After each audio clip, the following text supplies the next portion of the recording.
Hey guys, welcome to my channel Riyaz Allagadda. అందరు ఎలా ఉన్నారు? నేనైతే చాలా బాగున్నాను. ఈరోజైతే మీ ముందుకు మంచి మంచి స్నాక్స్ అయితే వచ్చేసాను అనమాట. పొంగనాలు అయితే చేస్తున్నాను, ఆనియన్స్ చిల్లీస్ అయితే కట్ చేస్తున్నాను. కట్ చేసిన తర్వాత ఒక బౌల్లోకి తీసుకుంటున్నాను అనమాట. సో నేను ఇది మార్నింగ్ దోశ వేసుకున్నాను. సో దోశ పిండి నాకు దోశ పిండి ఎక్కువ అయ్యేసరికి నేను ఆ పిండిని ఏం చేయాలో తెలియక సో పక్కన పెట్టాను. సో దానికి నేనైతే పొంగనాలు అయితే ట్రై చేస్తున్నాను. అండ్ ఆ పిండికి తరుగుబాటు నేనైతే ఒక గరిట అయితే నాకు చాలన్నమాట పొంగనాల పిండి. అండ్ నేనైతే కలుపుకుంటున్నాను అనమాట. అందులో ఒక స్పూన్ ఉప్పు అండ్ చిటికెడు వంట సోడా అయితే కలిపేసి నేను కలుపుతున్నాను అనమాట. సో మనకైతే కొన్ని వాటర్ అయితే యాడ్ చేస్తున్నాను అనమాట. కన్సిస్టెన్సీ అయితే చాలా థిక్గా ఉందన్నమాట. సో మనకు కొంచెం జారుడుగా రావాలి.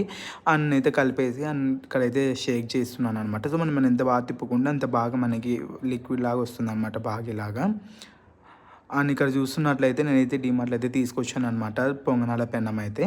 అండ్ ఇదైతే ఇప్పుడే ఓపెన్ చేస్తున్నాను. అండ్ ఇప్పుడైతే మనం ఇలా చేసుకున్న తర్వాత వాష్ చేసేసాను అనమాట. వాష్ చేసి మనమైతే స్టవ్ మీద పెట్టేసాము. అండ్ అంతేకాకుండా మనమైతే ఆయిల్ అయితే ఇలా ఈక్వల్గా వేయాలన్నమాట ప్రతి దాంట్లో.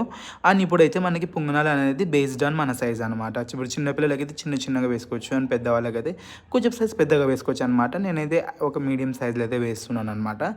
అండ్ మనం ఇట్లా చూపించిన విధంగా వేసుకున్న తర్వాత మనమైతే లిడ్ పెట్టేసి ఒక 1 మినిట్ అలా పక్కకు పెట్టేసేయాలన్నమాట. ఆఫ్టర్ దట్ మనమైతే ఇలా హై ఫ్లేమ్లో పెట్టేసేయాలన్నమాట. పెట్టేసిన తర్వాత మనం ఇలా తిప్పుకోవాలన్నమాట. బోత్ సైడ్ మనకి పొంగనాలు బోత్ సైడ్ ఇలా కాల్చుకున్న తర్వాత మనం ఇలా చూపిస్తున్నాం కదండి, చూపించిన తర్వాత అండ్ అంతేకాకుండా ఎవరైనా నా ఛానల్ చూస్తూ ఇంకా సబ్స్క్రైబ్ చేయకుండా సబ్స్క్రైబ్ చేయడం మర్చిపోద్దండి. గంట సింబల్ కూడా కొట్టడం మర్చిపోండి. ఇలా అయిన తర్వాత మనం ఏం చేయాలి, ఒక ప్లేట్లోకి తీసేయాలన్నమాట. మనకైతే చాలా క్రిస్పీగా క్రంచీగా అయితే అయ్యాయన్నమాట. సో నేనైతే పొంగనాల్లోకి నేనైతే కొబ్బరి చట్నీ చేసుకున్నాను అనమాట. సో మీకు ఏ చట్నీ ఇష్టమవుతుందో ఆ చట్నీతో మీరైతే టేస్ట్ యాడ్ చేసుకోగలరు అనమాట చట్నీ. అండ్ ఈ వీడియో మీ అందరికీ నచ్చినట్లయితే don't forget do like, share, subscribe and comment on my channel మీద రియాజ్ అలగడ్డ. సో నన్ను ఇలానే ఆదరిస్తూ ముందు తీసుకోవాలని మరింత ఆశిస్తున్నాను. Thank you guys.